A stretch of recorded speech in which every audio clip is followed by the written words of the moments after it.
Satchel Paige, Willie Mays, and Jackie Robinson, all very famous baseball players, all have something else in common. They all got their start in the Negro Baseball League. That league started in Kansas City in 1920 and grew to several teams in its 40-year history. And it dissolved in 1960 after Major League Baseball fully integrated black players into the sport. KHQA's Chad Douglas steps up to the plate to show you what your history book forgot about America's favorite pastime in tonight's Points of Interest report. Welcome to the Negro Leagues Baseball Museum in Kansas City, Missouri. The look, the sound, very reminiscent of being in an old ballpark. Then you wind down the hallway as if you're in a real baseball stadium.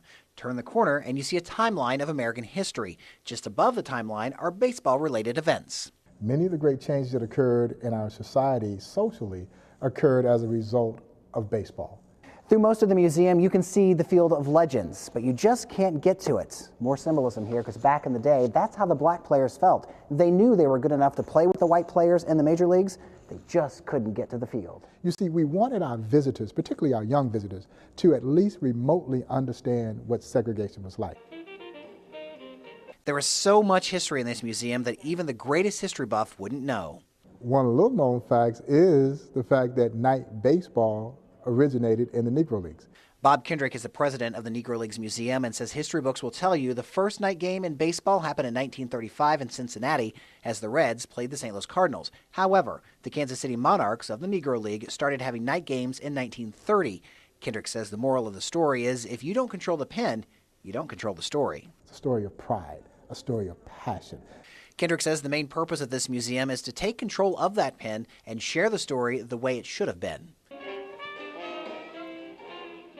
Here's one of the world's largest collections of single-signed baseballs by Negro League players. It was donated by the lead singer of the Canadian rock band Rush, Geddy Lee. When asked if the museum wanted the collection, naturally we said yes, but we're thinking 3 or 4 that he picked up somewhere in an auction. Turned out to be 200. Geddy Lee has since donated another 200 autographed baseballs to the museum. If you're not a baseball fan, that's okay. Now, that's sacrilegious not to be a baseball fan. But if you're not a baseball fan, that's okay, because if you're a fan of American history, you're going to love this museum. If you are a fan of the underdog overcoming adversity to go on to greatness, you're going to love this museum. And at the end of your tour, after reading all of the history, you've earned the right to take this field, just as these players did. Chad Douglas, KHQA News, Kansas City, Missouri. That is too cool. Now there is a $10 charge for adults and a $9 charge for children. A senior rate is also available, and you should also know the museum is closed on Mondays.